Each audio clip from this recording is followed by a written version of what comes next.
ஜெகஜோதி. நான் இந்து நாடார் நடுநிலைப்பள்ளியில் ஓய்வு பெற்ற ஆசிரியர்.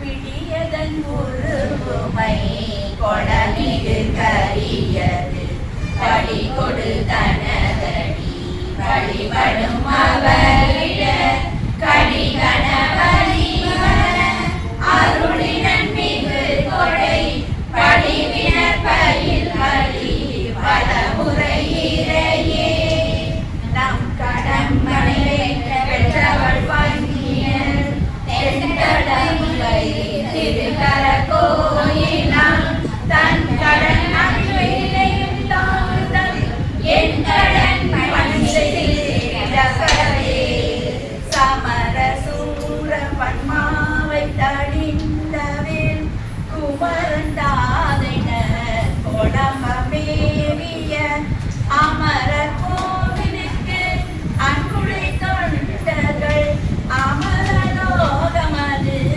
ஆளுடையார்களே. சிற்றம்பலம். அருள்மிகு அகஸ்திய பெருமான் உளவார பணிக்குழு சார்பில் எனக்கு இங்கு பேச வாய்ப்பளித்ததற்கு முதற்கண் என்னுடைய நன்றியையும் அனைவருக்கும் எனது வணக்கத்தையும் தெரிவித்துக் கொள்கிறேன். இது என்னுடைய கன்னி பேச்சு, முதல் பேச்சு. அதனால ஏதாவது குற்றம் குறை இருப்பின் மன்னித்தல். நம்ம சிவன் கோவிலுக்கு போறோம். இந்த சிவன் கோவிலுக்கு வந்திருக்கோம். என்ன செய்வோம்? முதல்ல நேர சுவாமி சன்னதிக்கு போவோம்.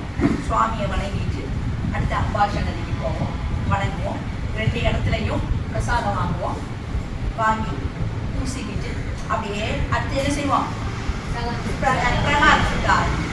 பிரகாரத்தில் நம்ம பார்க்கும்போது 63 நாயன்மார்கள் இருப்பாங்க.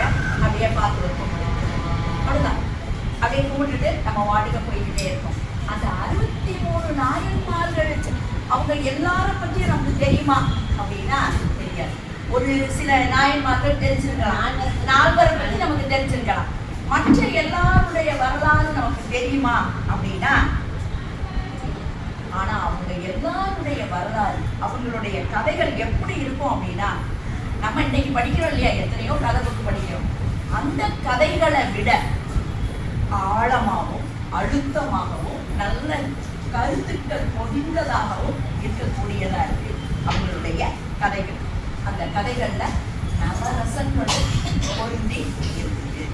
இந்த கதைகள் இந்த 63 நாயன்மார் வரலாறு யார் இருக்குன்னா நம்ம எல்லாரும் தெரியும். யார்? சேக்கிழார்.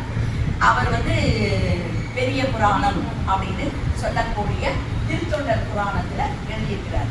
இந்த கதையை அவர் எப்படி எழுதினார் அப்படின்றதே ஒரு கதை தான். சுவாரஸ்யமான கதை. எல்லாருக்கும் தெரியுமா? பார்க்கலாம். இந்த சேக்கிழார் எங்க பிறந்தாரு அப்படின்னா, நம்ம தமிழ்நாட்டுல பல பிரிவுகளா இருந்துச்சு. சேர நாடு, சோழ நாடு, பாண்டிய நாடு, அது மாதிரி தொண்டை நாடு. தொண்டை நாட்டுல குன்றத்தூர், புலியூர் கோட்டத்துல குன்றத்தூர் அப்படிங்கிற ஊர்ல இவர் ஒரு வேளாளர் குலத்துல, அதாவது விவசாய குலத்துல சேக்கிழார் குடி மரம், ஒவ்வொருத்தருக்கும் ஒவ்வொரு குலம் வச்சிருப்பாங்க இல்லையா, மரம் குடி குடி சின்ன சின்ன கூட்டம் அப்படின்னு சொல்லுவாங்கல்ல. இப்ப நம்ம குலதெய்வம் கொண்டவங்க இல்லப்பா, வேளாளர் குலம். ஒரு குலத்துல இருந்தாலே கோத்திரம்.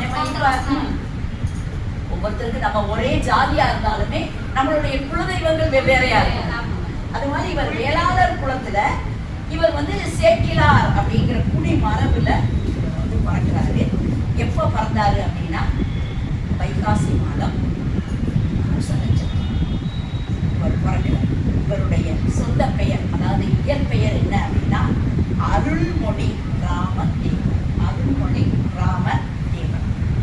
இவருடைய பரம்பரையில வரக்கூடிய எல்லாருமே அரசியல், அதாவது அந்த ராஜாவுடைய சபையில நல்ல செல்வாக்குள்ளவங்களா இருந்தாங்க. இந்த சேக்கிழார் இவருமே ரொம்ப அறிவில் சிறந்தவராக இருந்ததுனால இவரையுமே ராஜா தன்னுடைய அமைச்சரா வச்சுக்கிட்டார். இவருக்கு சொந்த பேர் இருந்தாலும் இவர் நம்ம சொல்லுவோம்ல, நம்ம குலத்திலேயே சிறந்தவங்களுக்கு நம்ம பேரையே வைக்கிற மாதிரி இவர் குடி மரபு சேக்கிழார்ங்கிற பேரையே இவருக்கு வச்சார். இவருடைய அவருடைய அறிவு திறத்தை பார்த்து இந்த சோழ மன்னன் இரண்டாம் அனபாய சோழன் அவர் வந்து தன்னுடைய சபையில இவரை வந்து என்னவா வச்சுக்கிறாரு, முதலமைச்சராக்கி வச்சுக்கிறாரு. அவரு வந்து எப்படி அப்படின்னு கேட்டீங்கன்னா, இவருக்கு ஒரு உத்தம சோழ பல்லவர் அப்படின்னு ஒரு பட்டம் கொடுத்து தன்னோட அவையில வச்சுக்கிறாரு. இப்ப அந்த ராஜா எப்படிப்பட்ட ராஜா, சோழ மன்னர்னு சொல்லிட்டேன். நமக்கு பிற்கால சோழர்கள்ல நமக்கு ரொம்ப தெரிஞ்சது யாரு, சோழ மன்னர் ராஜராஜ சோழன். அவர் நமக்கு நல்லா தெரியும். ராஜராஜ சோழனுக்கு அடுத்து ராஜேந்திர சோழன். ராஜராஜனே வந்து சோழ பேரரசை பெருசாக்கிட்டார். அவருக்கு அடுத்து வந்த ராஜேந்திர சோழன் கடல் கடந்தும் எல்லாத்தையும் சோழ பேரரசை விரிவுபடுத்திட்டார். அப்ப அப்ப யார் தான் எதிரிகள்? இதுக்கு மேல விரிவுபடுத்த தேவையில்லை. இவங்களுக்கு என்ன இல்லை, இந்த ராஜாவுக்கு எதிரிகளே இல்லை. இந்த நாடு வந்து எப்படி இருக்கு, பெருசா இருக்கு. அப்ப இவர் ஆட்சிக்கு வந்த உடனே முதல்ல என்ன பண்ணிட்டாரு, தன்னுடைய அந்த அரசியல் கைதிகள் அப்படின்னு சொல்லிட்டு ஜெயில வச்சிருப்பாங்க இல்லையா, சிறையில, அவங்களை எல்லாத்தையும் விடுதலை பண்ணிட்டு நாட்டை வந்து அமைதியா நீதி நெறியோட ஆட்சி செய்ய ஆரம்பிக்கிறார். மிக முக்கியமா இந்த ராஜா வந்து ஒரு பெரிய கலா ரசிகர். ஏன்னா வேற வழி இல்லை, ஒண்ணுமே நாட்டுல பிரச்சனை இல்லை. அப்ப அதேதான் மிகச்சிறந்த கலா ரசிகர், கலா வினோதன். இந்த காலத்துல போர் இல்லை, அப்ப கலைகள்லையும் கேளிக்கைகள்லையும் தான் தன்னுடைய பொழுத போகினார். அதுலயும் அந்த கதை படிக்கிறது, காவியங்கள் படிக்கிறது, அதை படிக்க சொல்லி கேட்கறது, அப்படியெல்லாம் இந்த ராஜாவுக்கு ரொம்ப இஷ்டம் இவருக்கு. அப்படி ஒரு காலத்துல இவருக்கு வந்து 5 காப்பியங்கள் நம்ம படிச்சிருக்கோம். 5 காப்பியங்கள். அதுல மிக முக்கியமானது சிலப்பதிகாரம், மணிமேகலைக்கு அடுத்தது சீவக சிந்தாமணி. இந்த சீவக சிந்தாமணியை எழுதினது யாரு அப்படின்னு கேட்டீங்கன்னா, சமண முனிவர் சிறுத்தக்கத்தேவர்னு ஒருத்தர். இந்த சீவக சிந்தாமணி எப்படி இருக்கும் அப்படின்னா, இதுக்கு இன்னொரு பேர் என்ன அப்படின்னா மணநூல். திருமணம் சொல்லுவாங்க மனம், அந்த மணநூல் இது பேர். எதுக்காக இந்த பேர் இந்த சீவக சிந்தாமணிக்கு வந்துச்சு அப்படின்னு கேட்டீங்கன்னா, இவர் வந்து அந்த காலத்துல சமண முனிவர்களை பார்த்து ஒரு சவால் விட்டாங்க.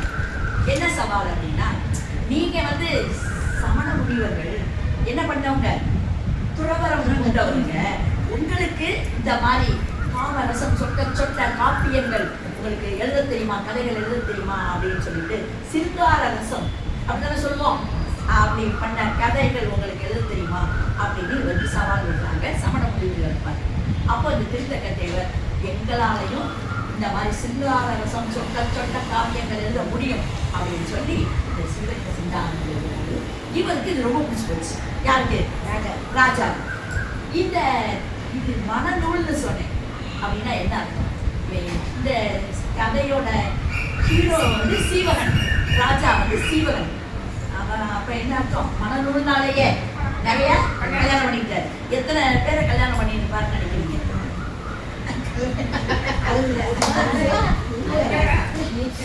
8 பேர். அவர் எத்தனை பேர் கல்யாணம் பண்ணிக்கிட்டாரு? 8 பேர். அப்ப அந்த ஆண் தெரிஞ்சு 8 பேரா தெரியாம எத்தனை தெரியாது. இவர் வந்து நமக்கு ரெக்கார்டிக்கலா பதிவு பண்றது 8 பேர். சீவகனுக்கு 8 மனைவியர். அந்த 8 மனைவியரை பத்தின ஆண் பெண் இன்பம், அதை பத்தின காதல் சுவை தான் இந்த இதுல வந்து அதிகம். அப்ப இது போட்டு இது மாதிரி இன்னும் நிறைய கதை, இதை எல்லாத்தையும் படிக்கிறதுல ராஜாவுக்கு ரொம்ப இஷ்டம். இப்படி கதையை படிச்சா வேற நம்ம பொழுது எப்படி இருக்கும். அப்ப அதை படிக்க வேண்டியது, அது மாதிரி அந்த கற்பனையிலேயே மூழ்கி பொழுத போக்க வேண்டியது. இப்படியே ராஜா நேரத்தை செலவழிக்கிறாரு. அப்போ எப்பவுமே நம்ம படிச்சிருக்கோம், நம்ம கேள்விப்பட்டிருக்கோம், நல்ல அமைச்சர்கள் வந்து என்ன செய்வாங்க, மன்னர்களை வந்து நல்வழிப்படுத்தி செல்லக்கூடியவங்க தான் நல்ல அமைச்சர்கள். அப்ப நான் இங்க யார் இருக்கா, அமைச்சரா சேக்கிழார்.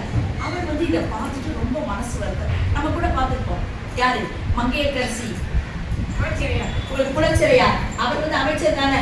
ராஜா இப்படி போனதை பார்த்து மகாராணியோட சேர்ந்துதான் குலச்சிறையார் வந்து ராஜாவை நல்வழிப்படுத்தணும்னு நினைச்சாரு, நம்ம பார்த்துருக்கோம். அதே போல இந்த அமைச்சர் சேக்கிழார் வந்து என்ன பண்றாரு அப்படின்னா, வாழ்க்கையிலே ஆகட்டும், கதைகள்ல ஆகட்டும், சிங்கார ரசம் ஒண்ணு மட்டுமே நமக்கு கதையாகாது, முக்கியமானது அல்ல. அதுக்கு எல்லாத்துக்கும் அடிப்படையா என்ன வேணும்? பக்தி. இந்த பக்தி சுவை இருந்தாதான் நல்லா இருக்கணும் அப்படின்னு நினைச்சு, அதே சமயத்துல இந்த சேக்கிழார் வந்து சைவ சமயத்துல ரொம்ப பற்றுதல் உடையவர், சிவபெருமான் மேல மாறாத அன்பு உடையவர். அதோட சிவன் அடியார்கள் இருக்காங்க இல்லையா, அவங்க சிவன் அடியார்கள் மேல ரொம்ப ரொம்ப பேரன்பு. தன்னோட இவர் பிறந்த ஊர் என்ன சொன்னேன்? குன்றத்தூர். அந்த குன்றத்தூர்ல ஒரு மாட வீதி அமைச்சு அங்க திருநாகேஸ்வரம் அப்படின்னு ஒரு கோயில் வேற கட்டுறாரு. அங்க நித்திய படி பூஜை எல்லாத்துக்கும் இவரே தன்னுடைய சொந்த காசுல ஏற்பாடு பண்ணி அந்த பூஜைகள்லாம் செய்யும்படி இருக்கிறாரு, யோசிக்கிறாரு. இப்படி இவங்க இது பண்ணா சமணர்கள் தான் என்ன செய்வாங்க? இந்த இவரை வந்து ராஜாவை வந்து மடைமாற்றம் பண்ணி, ராஜாவுடைய சிந்தனையை மடைமாற்றம் பண்ணி கூட்டிட்டு போயிடுவாங்க. அப்ப நம்ம எப்படியாவது நம்ம சைவ நெறிய வளர்க்கணும். இந்த சைவ சமயம் வளர்ந்தாதான் செந்தமிழ் வளரும், தமிழர்களுடைய மாண்பு வளரும் அப்படின்னு நினைக்கிறாரு. அப்ப இவர் நினைக்கிறாரு, மன்னனுக்கு என்ன ஆசை? நம்ம ஒரு பழமொழி சொல்லுவாங்க, ஆடுற மாட்டை ஆடி கறக்கணும், பாடுற மாட்டை பாடி கறக்கணும். இந்த ராஜாவுக்கு என்ன இஷ்டம்? கதை கேட்கறதுல இஷ்டம். அப்ப நம்மளும் என்ன சொல்லணும் அப்படின்னு சொல்லிட்டு இந்த 61 நாயன்மார்களுடைய, இந்த நாயன்மார்கள் தான் யாரு? சிவனடியார்கள் தானே. அவங்களுடைய கதையை சுவைபட இவருக்கு சொல்லணும்னு நினைக்கிறேன். ஏன்னா அவங்களுடைய கதைகள்ல எல்லா ரசமும் இருக்கு. ஏன்னா அவங்களே நிறைய பேர் துறவரம் இருக்கவங்களா இருக்காங்க, இல்லறத்துல இருக்கவங்களா இருக்கிறாங்க. அப்ப எல்லா ரசமும் இந்த 63 நாயன்மார்கள் கதைகள்ல இருக்கும் அப்படின்னு தெரிஞ்சு ராஜா கிட்ட போய் சொல்றாரு, மாமன்னரே, நீங்க வந்து சிவ மதத்தை சேர்ந்தவரா இருந்தாலும் அதுக்கு புறம்பான கதைகளை ஏன் படிக்கணும்? சிவகதை இருக்க அவ கதையை நீங்க படிக்கலாமா? நெல்ல குத்தி உண்ணாமல் பூமியை குத்தி உண்ணலாமா? கறவை பசு இருக்க மலட்டு பசுக்க போய் நம்ம பால் கறக்கலாமா? மென்மையான கரும்பு இருக்க அதை உரிச்சு நம்ம சாப்பிடாம வன் கரும்பை உரிச்சு எதுக்காக பல்லையும் உடம்பையும் கெடுத்துக்கிட்டு இருக்கீங்க? அப்படி மென்று சாப்பிட்டா நம்ம உடம்ப வந்து, உங்க உடம்ப நீங்க உங்களால அந்த கரும்பை வந்து ஜீரணிக்க முடியுமா? விளக்குல நெருப்பு அது பக்கத்துல போய் நம்ம குளிர்காயத்தை விட்டு கொடுக்குது. அங்கங்க தெரியுற மின்மினி பூச்சி இருக்கு இல்லையா, அந்த மின்மினி பூச்சியோட ஒளியில போய் நம்ம நெருப்பு காய முடியுமா, குளிர்காய முடியுமா அப்படின்னு சொல்லிட்டு இப்ப நீங்க படிக்கிறீங்களே அவ கதைகள், இது வந்து இம்மைக்கும் உதவாது, மறுமைக்கும் உதவாது அப்படின்னு சொல்ற உடனே ராஜா கேட்கிறாரு, சரி நான் படிக்கிறது பயனில்லாத அவ கதை அப்படின்னு சொன்னீங்கன்னா இம்மைக்கும் மறுமைக்கும் உறுதி அளிப்பதா இருக்கக்கூடிய நீங்க சொல்லக்கூடிய சிவகதைகள் என்ன? அது இந்த சீவக சிந்தாமணி போல இருக்குமா அப்படின்னு கேட்கிறாரு. அது என்ன, இந்த சீவக சிந்தாமணி போல இடையில வந்த நவகதையா, தவக்கதையா, பழங்கதையா, தனிப்பெரும் புதுக்கதையா? இந்த உலகத்துல அந்த கதையை கேட்டது யாரு, சொன்னது யாரு? அப்போ சேக்கிழார் இப்பதான் சொல்றாரு, சோழ பேரரசி சிவபெருமானுக்கு அடியார்களாகிய விளங்கிய திருத்தொண்டர்களை பத்தி தான் நான் வந்து இதை சொல்ல போறேன். இது வந்து ரொம்ப சுவையான கதைகளா உங்களுக்கு இருக்கும். அந்த தொண்டர்களுடைய செயலையும் பெருமையையும் நம்பி ஆறுதல் யாரு? நம்ம சுந்தரர். அவர் வந்து திருப்பாட்டா பாடியிருக்கிறாரு. அப்போ அம்பலத்துல நடனம் ஆடுகின்ற நம்மளுடைய சிவபெருமான் தில்லைவாழ் அந்தனர்தம் அப்படின்னு சொல்லிட்டு முதல் அடியவே எடுத்து கொடுத்திருக்கிறாரு அவருடைய பாடலுக்கு. அந்த பாடல்களை கொண்ட திருத்தொண்டர் தொகை அப்படிங்கிற நூலை வந்து யார் எழுதியிருக்கா? நம்பி ஆரூரர் இயற்றியிருக்கிறாரு. அந்த பாடலுக்கு பொருள் யார் சொன்னா அப்படின்னா திருநாரையூர் பொல்லா பிள்ளையார். திருநாரையூர்ல இருக்கக்கூடிய பொல்லா பிள்ளையார் வந்து அந்த பாடலுக்கான பொருளை விரிச்சு போடுறாரு. அதுக்கப்புறம் திருநாரையூர்ல பிறந்த நம்பியாண்டார் நம்பி இதை வந்து திருத்தொண்டர் திருவந்தாதி அப்படின்னு இதை ஏற்றியிருக்காரு. உடனே ராஜா வந்து இதெல்லாம் சொன்னோடனே, சரி எனக்கு இதெல்லாம் இல்லை, அந்த சிவ தொண்டர்கள் சிவனடியார்கள் நாயன்மார்களோட கதையை எனக்கு நீங்க விவரிச்சு சொல்லுது. அவர் சொன்னாரு இவர் சொன்னாருலாம் சொல்லக்கூடாது. நீங்க வந்து அந்த கதையை எனக்கு விவரிச்சு சொல்லுங்க சொன்ன உடனே இவர் வந்து அந்த 63 நாயன்மார்களுடைய கதைகளை சுவைபட, ராஜாவுக்கு அதான் முக்கியம், சும்மா வளவளவளன்னு சொல்லிக்கிட்டே இருக்கோம்னா போயிடுவார்ல, அவர் கேட்கணும் ராஜா. அதனால அவருக்கு சுவைபட கனவோட நவரச சுவைகளோட பக்தி சுவையை அடிப்படையாக கொண்ட இந்த கதைகளை எல்லாம் சொல்றாரு. ராஜா சோழ மன்னனும் இதை ரொம்ப சுவாரஸ்யமா கேட்கிறாரு. அப்ப கேட்ட பிறகு இவர் சொல்றாரு, ஐயா சேர்க்கிறாரு, இந்த சிவனடியார்களோட புண்ணிய வரலாற்றை நீங்க எனக்கு சொன்னா மட்டும் போதாது, எல்லாரும் இதை வந்து என்ன செஞ்சுக்கணும், தெரிஞ்சுக்கணும். அப்ப இதை நீங்க வந்து ஒரு காவியமா எனக்கு எழுதி தரணும். இதுதான் அப்படின்ன உடனே இவரே ட்ரை பண்றாரு. அதாவது இந்த சிவனடியார்கள்ல சிவனுக்கு தொண்டு செஞ்சே முக்தி அடைஞ்சவங்க இருக்காங்க. திருமணமாகி மனைவியோடு இணைஞ்சி இல்லறத்தில் இருந்து கொண்டே முக்தி அடைஞ்சவங்க இருக்கிறாங்க. மனைவியை விட்டு விலகி துறவரம் பூண்டு முக்தி அடைஞ்சவங்களும் இருக்கிறாங்க. இல்ல திருமணமே செஞ்சுக்காம பிரம்மச்சாரிகளாயிருந்து முக்தி அடைஞ்சவங்களும் இருக்கிறாங்க. சிவனடியார்களை பகச்சுக்கிட்டு நரகம் போயிருக்கிறாங்க. அப்புறம் சிவ பூஜை செஞ்சு முக்தி அடைஞ்சவர்கள் இருக்காங்க. சிவனை வணங்காம குருவை வணங்கி, யாரு நம்ம திருநாவுக்கரசரை வணங்குறது யாரு, அப்பூதி அடிகள். குருவை வணங்கி குருவருளால முக்தி அடைஞ்சவங்களும் இருக்கிறாங்க. இப்படி இவங்க எல்லாருடைய கதையவும் நீங்க நல்லா எனக்கு சுவைப்பட ஓமை நயத்தோட எனக்கு வந்து கற்றோரும் மற்றோரும் மகிழும்படி காவியமா நீங்க எனக்கு என்ன செய்யணும், எழுதி கொடுக்கணும் அப்படின்னு சொல்லிட்டு யார் சொல்றா, அரசர் அனபாய சோழன் சொல்றாரு. உடனே சேக்கரார் சொல்றாரு, அந்த அம்பல கூத்த நல்லால் கண்டிப்பாக நான் வந்து உங்கள் மனம் மகிழும்படி அனைவரும் வியக்கும்படி ஒரு காவியத்தை எழுதியே தருவேன் அப்படின்னு சொல்றாரு. உடனே ராஜா வந்து வெறும் காவியம் ஏற்றணும் அப்படின்னு சொல்லிட்டா போதுமா, அதுக்கு என்ன வேணும், சும்மா உட்கார்ந்து எழுத முடியுமா? அது வந்து நிறைய என்ன செய்வாங்க, எதுல எழுதுவாங்க, அப்ப இவர் சொல்ல சொல்ல தானே எழுதிட்டு இருக்க முடியாது. ஒரு ஆள் சொல்ல சொல்ல ஒரு ஆள் பண்ணி இருக்கிறதா இருப்பாங்க. அப்ப என்ன வேணும் இவருக்கு, ஆள் வசதி. நாள் எவ்வளவோ நாள் பேர் இவ்வளோ பேர் கதையை எழுதணும் அப்படின்னா என்ன பண்ணணும், அதுக்கு ஒரு சாப்பாட்டுக்கு எல்லாத்துக்கும் வேணும்ல. அப்படியே பண வசதி, பொருள் வசதி, அப்படி எல்லாத்தையும் ராஜா வந்து யாருக்கு கொடுக்குறாரு, சேக்கிழார் பெருமானுக்கு கொடுக்குறாரு.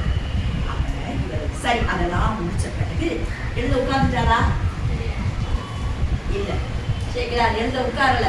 ராஜா சொன்ன உடனே இந்த 63 நாயன்மார்கள் தோன்றிய ஊர், அவங்க வாழ்ந்த இடம், அவங்க எங்கெங்கெல்லாம் போனாங்க, என்னென்னலாம் செயல்கள் செஞ்சாங்க, அவங்களுடைய வரலாறு என்ன அப்படின்னு எல்லாத்தையும் போய் குறிப்பிட்டு அந்தந்த இடங்களுக்கு நேர போனாங்க. அவங்க வாழ்ந்த இடங்களுக்கெல்லாம் நேர போய் குறிப்புகள், அவங்கள பற்றின வரலாற்று குறிப்புகளை எல்லாம் சேகரிச்சுட்டு எல்லாம் இவருக்கே ரைட். ஏன்னா இஷ்டத்துக்கு இவர் பாட்டுக்கு சொந்த கருத்து எழுதிடக்கூடாது. அதனால வரலாற்று குறிப்புகளை சேகரிச்சுட்டு எங்கெல்லாம் உட்கார்ந்து எழுதணும்னு இவர் முடிவுக்கு வந்திருக்கிறாரு. தில்லையம்பலம், தில்லையம்பலத்துலதான் எழுதணும் அப்படின்னு சொல்லிட்டு சிதம்பரம் வர்றாரு. வந்து அம்பல கூத்தன் முன்னால அங்கதான் எழுத தீர்மானிச்சு வந்துட்டாரு. அந்த ஊர் எல்லையில வந்த உடனேயே என்ன பண்றாரு, விழுந்து வணங்கி எழுந்து கோவிலுக்குள்ள வந்துட்டாரு. கோவிலுக்குள்ள வந்த உடனே சாமியை முதல்ல கும்பிட்டு வந்தார். பெருமானை கும்பிட்டு வந்து இந்த 1000 மண்டபம் இருக்குல்ல, மண்டபத்தில் உட்காந்து ஈசன் கிட்ட வேண்டார், எனக்கு நான் இந்த புராணத்தை எழுதணும் அப்படின்னா முதல் அடி யார் எடுத்து கொடுக்கணும், நீங்க தான் எனக்கு எடுத்து கொடுக்கணும். நீங்க முதல் அடி எடுத்து கொடுத்தாதான் நான் வந்து அதை வச்சு பாடுவேன் அப்படின்னு இவர் சொல்லி அமைதியா உட்கார்ந்து இருக்கிறாரு.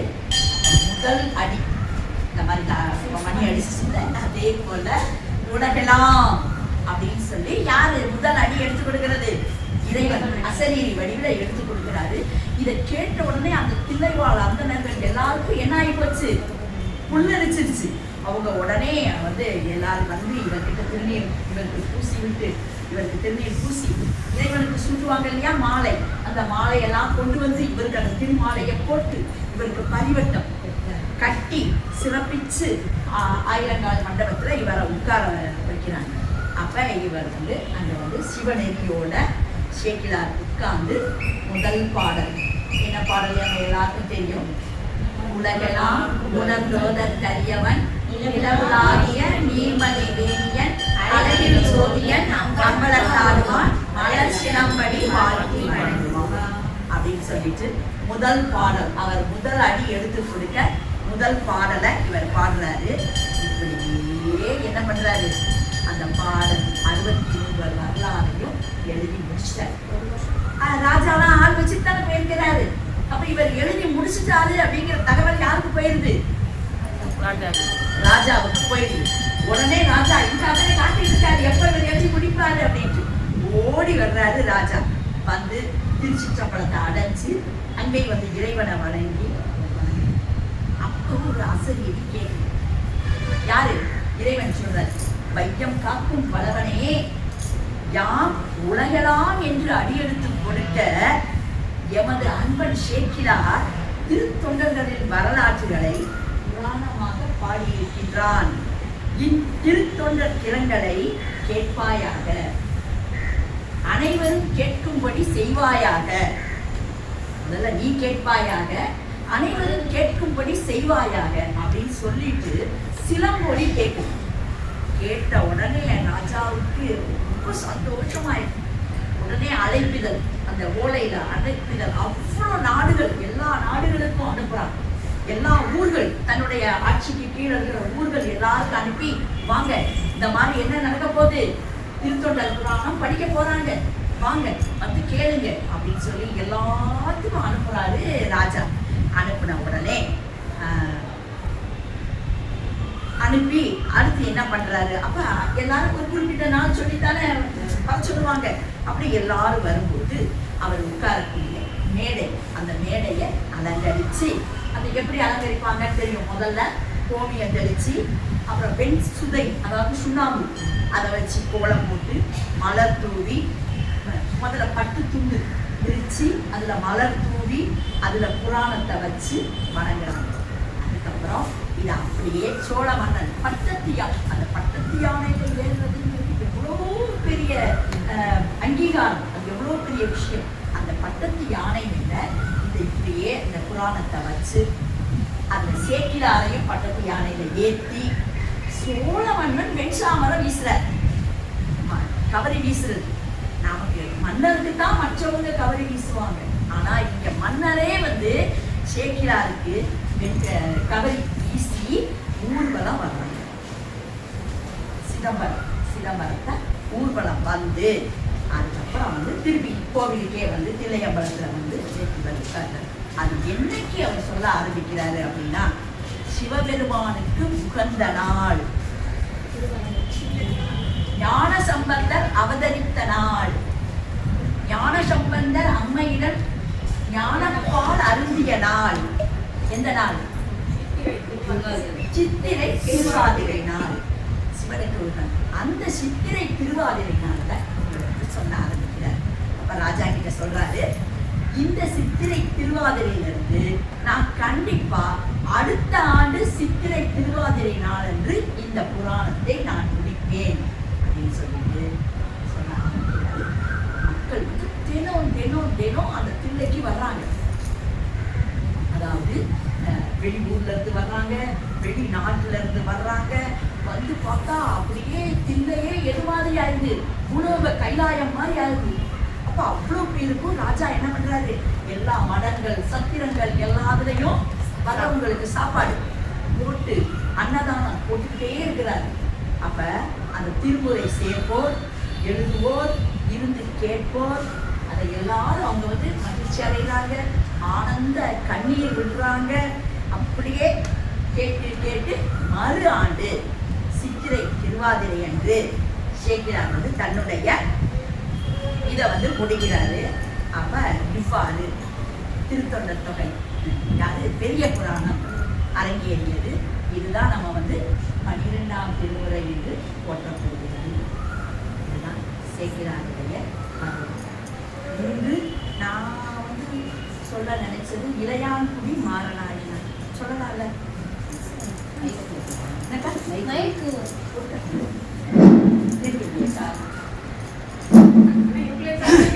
கேக்குது. இளையான்குடி மாறநாயனார் அவருடைய வரலாற்றை பற்றி இன்னைக்கு நம்ம சிந்திக்க போகிறோம்.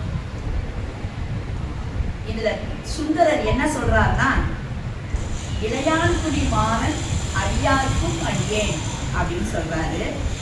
அந்த இளையான்குடி எங்க இருக்கு அப்படின்னா, அக்கா தெரியுமா? இளையான்குடி சிவகங்கை மாவட்டம், இன்றைய சிவகங்கை மாவட்டத்துல பரமக்குடிக்கு பக்கத்துல இளையான்குடி இருக்கு. ரொம்ப பெரிய ஊர்லாம் இல்லை, கொஞ்சம் நடுத்தரமான ஊர் தான் அது. பின்னால இவருடைய பெயர் வந்து மாறனார். இவருடைய பிறந்த நட்சத்திரம் வந்து ஆவணி மாசம் மக நட்சத்திரம். சேக்கிலார் பிறந்தது வைகாசி மாதம் பூச நட்சத்திரம். இளையான்குடி மாறன் நாயனார் பிறந்தது ஆவணி மாதம் மக நட்சத்திரம். இவர் வந்து பின்னால இவருடைய ஊர் பேரை சேர்த்து இளையான்குடி மாறனார் அப்படின்னே இவரை வந்து சொல்றாங்க. இவர் எங்க அந்த ஊர்ல என்ன குலத்துல பிறந்தார்னா வேளாளர். திருவள்ளுவர் சொல்லி இருக்கிறாரு, என்ன சொல்லியிருக்கிறாரு? உழுதுண்டு வாழ்வாரே வாழ்வார், மற்றெல்லாம் தொழுதுண்டு பின் செல்பவர் அப்படின்னு உழவு தொழிலை பற்றி 10 பாட்டு படிச்சிருக்கிறாரு. உழவு தொழில் தான் முதன்மையான தொழில். ஆனா இன்னைக்கு நம்ம நிலங்களை பூரா அழிச்சிட்டு நம்ம என்ன பண்ணிட்டு இருக்கோம்? பிளாட் போட்டு வித்துக்கிட்டு இருக்கோம். ஆனா அந்த காலத்துல அப்படி இல்லை. இவர் ஏற்படுத்தி உழுதும் போது அப்ப இவங்க என்ன பண்றாங்க? அவருடைய வருமானம் அதிகமாகிக்கிட்டே இருக்கு. இத்தகைய சிறப்பு வாய்ந்த வேளாண் மரபுல பிறந்தவர் தான் நம்முடைய நாயனார், மாற நாயனார். அவருக்கு அளவுக்கு அதிகமா செல்வம் இருக்கு. செல்வம் நம்ம கிட்ட இருந்துச்சுன்னா செல்வத்தை வச்சு நம்ம என்ன செய்ய போறோம்? அந்த செல்வம் நம்மகிட்ட இருந்தா எல்லார்கிட்டையும் தான் செல்வம் இருக்கு. அந்த செல்வத்தை தக்க வழியில நம்ம பயன்படுத்தினாதான் நமக்கு வந்து அந்த செல்வம் நமக்கு கிடைச்சதோடைய பலன். இவர் என்ன பண்றாரு அப்படின்னு கேட்டீங்கன்னா, அதாவது நம்ம நாயன்மார்களை பத்தி படிக்கும்போது எல்லா நாயன்மார்களும் எல்லாரும் ஒரே மாதிரி இருக்க மாட்டாங்க. சொன்னேன், ஒவ்வொருத்தரும் ஒவ்வொரு மாதிரி. ஒரு சிலருக்கு வந்து திருக்குறளுக்கு தொண்டர் அப்படின்னு கேட்டீங்கன்னா அவர் தன்னுடைய குறிக்கோளாக கொண்டது என்ன? தினமும் ஒரு சிவனடியார்களுடைய துணியை துவைச்சு கொடுக்கணும், அவரால் முடிச்சது. இவர் என்ன எடுத்துக்கிட்டாரு அப்படின்னு கேட்டீங்கன்னா, அன்னதானம். யாரு? இளையான்குடி மாறநாயனார். இவருடைய இது வந்து அன்னதானம். நம்ம வந்து எவ்வளவு முடியுமோ அவ்வளவு சிவனடியார்களுக்கு அன்னதானம் செய்யணும் அப்படின்னு சொல்லிட்டு நினைச்சாரு. அப்ப இவர் வந்து இவருடைய உண்மையான செல்வமா இவர் கருதுனது என்ன அப்படின்னா, தன்னுடைய சிவபக்தி, சிவபெருமானுக்கு தொண்டு செய்வது. அப்ப சிவபெருமானுக்கு தொண்டு செய்வதை விட சிவனுடைய அடியார்களுக்கு தொண்டு செய்வது ரொம்ப ரொம்ப சிறப்பானது. அவங்களுக்கு அன்னமிடுதல் அதை விட சிறப்பானது அப்படின்னு சொல்லி இதுதான் தன்னுடைய தலையாய கடமை அப்படின்னு நினைச்சிருந்தார்.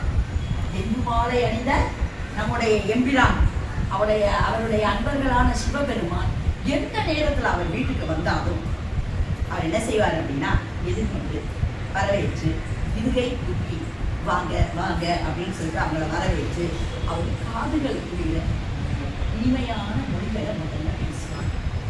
அடுத்தது அந்த அடியார வீட்டுக்குள்ள போட்டு அடியாருடைய பாதங்களை நல்ல நீரால, தூய நீரால கழுவி அவரை ஆசனத்துல உட்கார வச்சு அப்புறமேட்டுக்கு அவருக்கு பூக்களால அவருடைய பாதத்துக்கு அர்ச்சனை செய்வாங்க, பாதத்துக்கு அர்ச்சனை செய்வாங்க. அதுக்கப்புறம் அவரை பூசிச்சு வணங்கினதுக்கு அவங்களுக்கு அன்னதானம், அவங்களுக்கு உணவிடுவார். நம்ம உணவு வந்து சாப்பிட்றத நம்ம எத்தனை வகையா சொல்லலாம் தெரியுமா? 4 வகை. 1 நக்கல், அருகுதல், அடுத்தது தின்னல், அடுத்தது விழுங்குதல். நம்ம நினைக்கிறோம் நக்கல் அப்படின்னா அதை வந்து கேவலமா நினைக்கிறோம். இல்லை, அப்படி இல்லை. எதெல்லாம் நம்ம வந்துன்னா சட்னி, கடைசியில ஊறுகாய், அதெல்லாம் பார்த்தீங்கன்னா கடைசி வரைக்கும் நம்ம எடுத்து பண்ணுவோம். அது வந்து கேவலம் இல்லை. அது வந்து நம்ம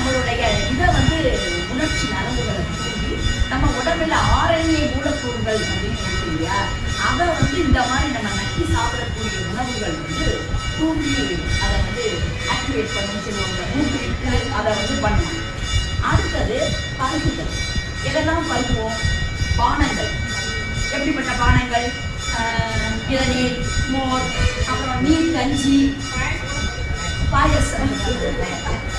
இந்த மாதிரி பானங்களை பருகும்போது, இந்த நீரை பருகும்போது நம்ம சொல்லக்கூட குளுக்கோஸ் சாப்பிட்டா இன்சுலின் எனர்ஜி, உடனடி ஆற்றல். அந்த மாதிரி நம்ம பானங்களை பருகும்போது நமக்கு வந்து உடனடி ஆற்றல் கிடைக்கும். தின்னல். இது வந்து நம்ம வந்து எப்பவுமே என்ன செய்யணும்? மென்னு திங்கணும். ஸ்நாக்ஸ் உணவையே நம்ம மென்று தின்ன வேண்டும். கிழங்கு, கரும்பு, நம்ம சாப்பாடு எல்லாத்தையுமே நம்ம என்ன செய்யணும்? மென்று தின்ன வேண்டும். அப்படி சாப்பிட்டாதான் வாயில இருக்கக்கூடிய நம்மளுடைய உமிழ் நீரோடு இணைஞ்சு நம்மளோட டைஜஷன் வந்து நல்லா நடக்கும். நம்ம அப்ப இந்த தின்னங்கிறது வந்து நல்லது. இப்படிப்பட்ட உணவு. அடுத்தது விழுங்கல். விழுங்கல் அப்படியே நம்ம வாயில வச்சோடனே அப்படியே நாக்குல வச்சோடனே அப்படியே குடலுக்குள்ள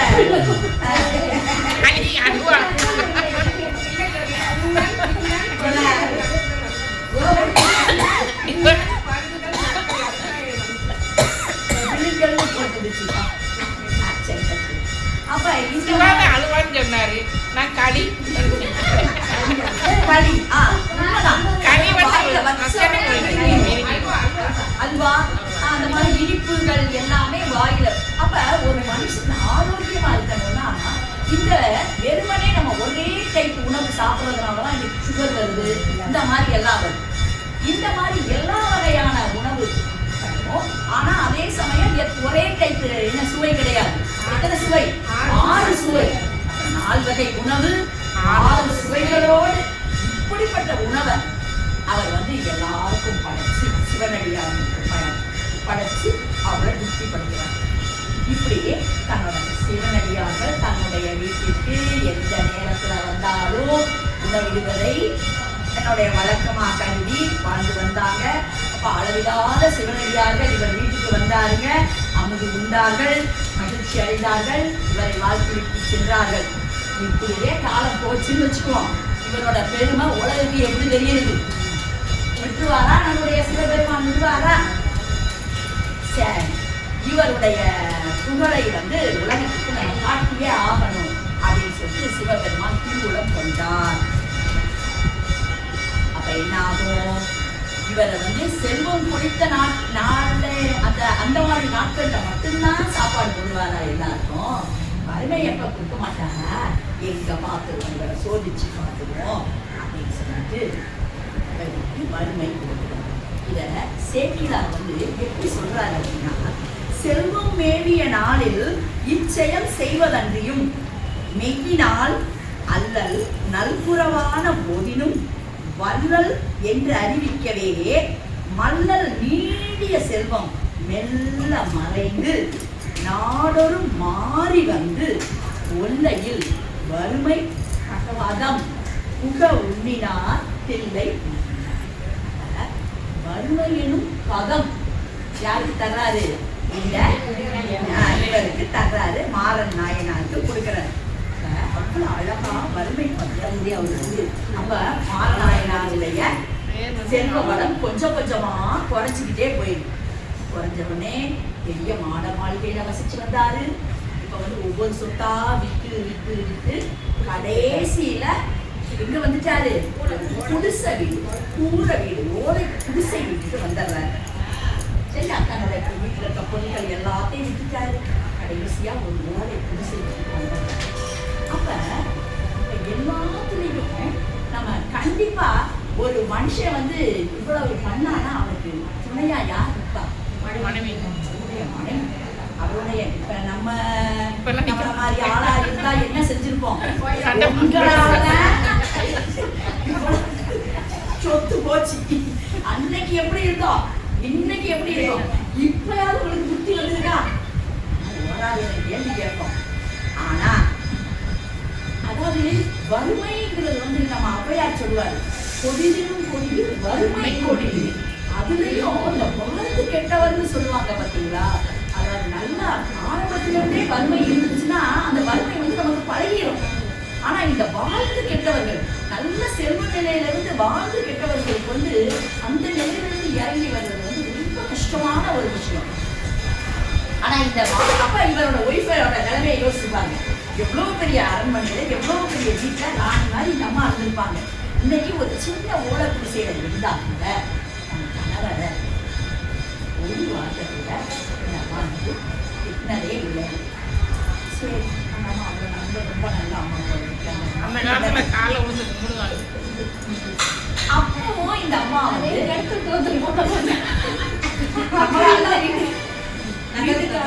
நாம வந்து திட்டுவோம். ஆனா இவர் வந்து அப்படி இல்லை. இவர் வந்து எல்லா அந்த அம்மா அவருடைய வறுமை வந்த போது அவருக்கு வந்து எல்லா வகையிலையும் இந்த சிவனடியார்களுக்கு செய்யக்கூடிய தொண்டுக்கு இந்த அம்மா உதவியா இருக்காங்க. இந்த அம்மா ஒரு நாள் நம்ம வீட்டிலேயே நம்மளை என்ன சொல்லுவாங்க அப்படின்னு கேட்டீங்கன்னா, வீட்டை இல்லை அப்படிங்கிற வார்த்தையை நம்ம உபயோகிக்க கூடாது. அறுப்புடப்பால மறுப்பு சொல்றது, சறுப்புடப்பா காலியாக இருக்கிறது. அரிசி பானை காலியாக நம்ம வீட்டுல போய் வீட்டுக்காரர் என்ன சொல்லுமா, ஏங்க அரிசி இல்லைங்க அப்படின்னு சொல்லக்கூடாது. அரிசி பானை காலியாக இருக்கிறது இருக்கிறது அப்படின்னு சொன்னாதான். அதாவது ஏன்னா இல்லை இல்லை இல்லைன்னு சொல்லும் போது வானத்துல தேவர்கள் வந்து அருளுக்கு இருப்பாங்க. நம்ம இல்லை இல்லைன்னு சொல்லும் போது அவங்க ததாசு அப்படியே ஆகட்டும் அப்படின்னு சொல்லிடுவாங்க. அதனால நம்ம வீடுகளிலுமே இந்த வார்த்தையை நம்ம இல்லைன்னு சொல்ல இருக்கிறது.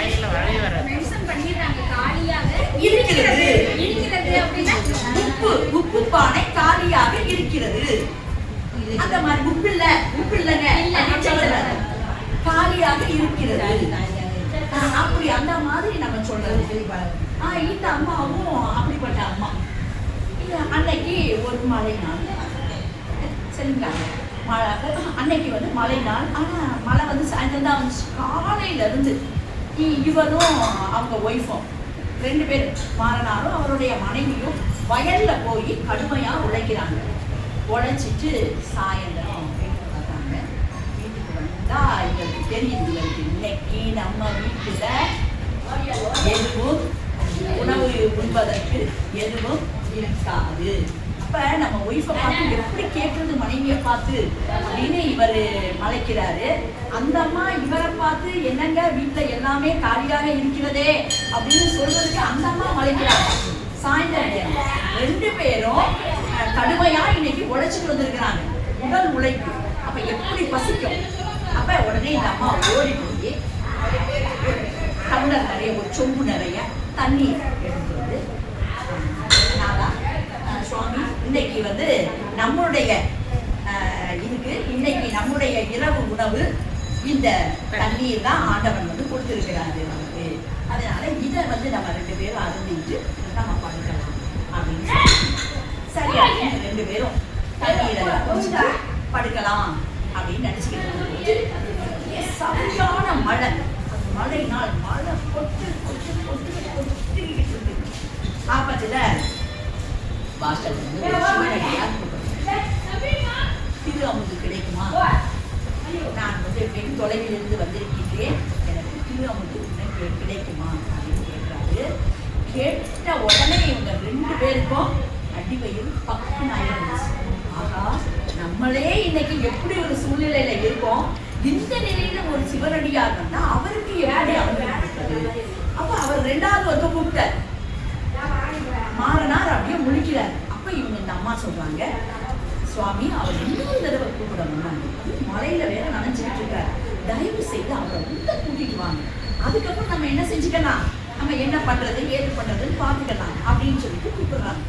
கூப்பிட்ட உடனே அதுக்குள்ள இவர் வேகமா மனைவி சொல்லிட்டாங்கல்ல, சரி அப்படின்னு சொல்லிட்டு அவர் உள்ள போய் வாசல கதவை திறந்து பார்த்தா யார் வந்துருக்க போறா, நம்ம இறைவன் தான். அப்படியே தேஜஸ் அப்படி ஒரு தேஜஸோட சிவபெருமான் ஒரு சிவனடியார் வேடத்துல இருக்கிறாரு. ஆனா அவர் முகத்துல நல்ல வாட்டம், அதாவது வெகு தூரத்துல இருந்து வந்த மாதிரி பசியோட இருக்கிற மாதிரி ஒரு வாட்டம். அப்ப இவர் வந்து ஐயா உள்ளே வாருங்கள் அப்படின்னு சொல்லிட்டு உள்ள கூட்டிட்டு வந்து வந்த உடனே இவங்க அம்மா, அந்த அம்மா வந்து ஒரு துண்டு, துண்டுல பாத்தீங்கன்னா 1000 ஓட்டை, அதுதான் அவங்க வீட்டுல இருக்கக்கூடிய நல்ல துண்டு. அதை கொடுத்து இந்த ஈரத்தை வச்சுக்கோங்க, வச்சுட்டு கொஞ்சம் நேரம் இழைப்பாருங்கள், நாங்க அதுக்குள்ள உங்களுக்கு அமுது ஏதாவது ஏற்பாடு பண்றோம் அப்படின்னு சொல்லிட்டு அவங்க குடிச்சிட்டு வாங்க நீங்கள் அப்படின்னு சொல்லிட்டு வேகமா இந்த அம்மா வந்து இவரை சமையல் அறைக்கு கூட்டிட்டு போறாங்க. சுவாமி இவருக்கு வந்து அந்த படைக்கணும், நம்ம வீட்டுல எந்த ஒரு பாத்திரத்திலையும் இது இல்லை, அதனால நீங்க என்ன செய்ய எப்ப என்ன செய்யலாம் நீயே சொல்லு அப்படின்னு சொல்லிட்டு இவர் கேட்கிறாரு. அப்ப இந்த அம்மா சொல்றாங்க, இன்னைக்கு நம்ம இன்னைக்கு நம்ம நெல் விதைச்சோம் இல்லை, அது இப்போ மழை பெஞ்சிச்சு இல்லை, அந்த மழையில வந்து என்ன ஆயிருக்கும், மிதந்திருக்கும். அந்த மிதந்துட்டு போனீங்க நீங்க ஒரு கூடை எடுத்துட்டு போய் அந்த கூடை அரிச்சு எடுத்துட்டு வாங்க, நான் அதை வச்சு ஏதாவது செய்ய முடியுமான்னு பாக்குறேன் அப்படின்னு சொல்லிட்டு இவர் இந்த அம்மா சொல்றாங்க. உடனே நல்ல யோசனை சொல்லிட்டா அப்படின்னு சொல்லிட்டு ஒரு மூளையில, அந்த காலத்துல கூடைகள் தானே இருக்கும், அந்த கூடையை எடுத்து ஓடுறாரு. நல்லா யோசிச்சு பாருங்க, மழை பெய்யுது, கும்மிருக்கு, எந்த வெளிச்சமும் கிடையாது, இவர் அந்த நம்ம டார்ச் கிடையாது, இப்ப நம்ம டக்கு டக்குன்னு செல்போனுடைய வெளிச்சத்தை வச்சுக்கிட்டு நம்ம போறோம், அந்த இது கிடையாது, மின் விளக்கு கிடையாது, அந்த இருக்குல்ல வாய்க்கால் வரப்பு மழையில என்ன ஆகும், அதுலயும் கவனமா இவர் வந்து யோசிச்சுட்டு எங்க பண்றாரு, போயிட்டார் வயலுக்கு போயிட்டார். அப்ப அந்த வயல்ல அந்த நெல்லு பூரா என்ன பண்ணுச்சு, ஒரு ஓரமா ஒதுங்கி, அதை பூரா இவர் வந்து கையினால அரிச்சு அரிச்சு அரிச்சு அரிச்சு போட்டு அந்த கூடையில எடுத்துட்டு வேகமா வந்துடுறாரு. வந்த உடனே சுவாமி கொண்டு வந்துட்டீங்க, ரொம்ப நல்லது.